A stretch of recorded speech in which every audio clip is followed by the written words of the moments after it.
এক সময় ঘন্টার পর ঘন্টা কথা না বলে থাকতে পারা মানুষটা আজ দিব্যি দিনের পর দিন কথা না বলে থাকতে পারে।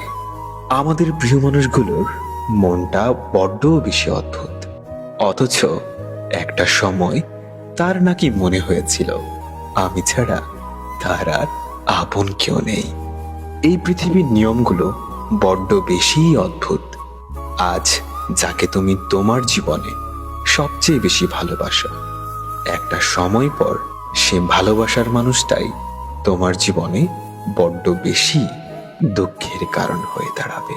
প্রিয় মানুষগুলো শুধু আমাদের রাগ করাটাই দেখে, অথচ রাগের মধ্যে লুকিয়ে থাকা ভালোবাসাটা দেখে না।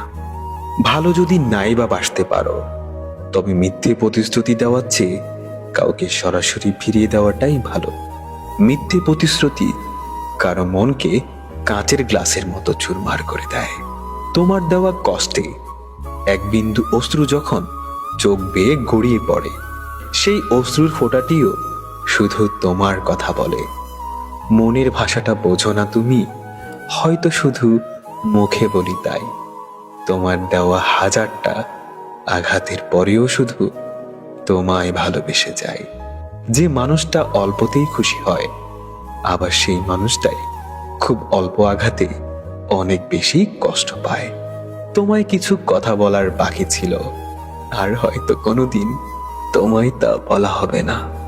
এখন মনকে বোঝায়, ভালোবাসলে কি তাকে পেতে হবে? থাকুক না সে দূর আকাশের তারার মতো করে। কেউ না চেয়েও পেয়ে যায় বারবার, আবার কেউ হাজারবার চেয়েও প্রিয় মানুষকে পায় না একবারও। এখন আর কাঁদতে পারছি না। কাঁদতে না পারার যন্ত্রণাটা খুব বেশি ভয়ঙ্কর হয়।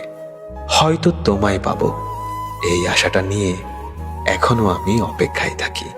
শূন্যতা অনুভব করা যদি ভালোবাসা হয়, তাহলে আমি তোমাকে প্রতিটা মুহূর্তে ভালোবাসি। সত্যিকারের ভালোবাসাগুলো কখনো সঠিক মর্যাদা পায় না। কপালে যদি সুখ লেখা না থাকে, সেই কপালকে পাথরে ঢুকিয়েও লাভ নেই। এতে কপাল যথেষ্ট ফোলে, কিন্তু ভাগ্য একটুও খোলে না। অনেকক্ষণ রাগ করে বসে থাকার পরে আমার মনে পড়ল, আমার তো রাগ ভাঙানোর কেউ নেই। দুনিয়াতে সবাই তোমাকে কষ্ট দেবে, তোমাকে শুধু এমন একজনকে খুঁজে নিতে হবে যার দেওয়া কষ্ট তুমি সহ্য করতে পারবে। প্রতিটা মানুষেরই কোথাও না কোথাও দুর্বলতা থাকে। আমার দুর্বলতা হচ্ছে তুমি। যেখানে নিজের কোনো মূল্য নেই, সেখান থেকে নিজেকে ফিরিয়ে আনাটাই উত্তম কাজ। ভালো থাকি কিংবা খারাপ থাকি, মানিয়ে নেওয়াটা চরমভাবে শিখে গেছি, আলহামদুলিল্লাহ।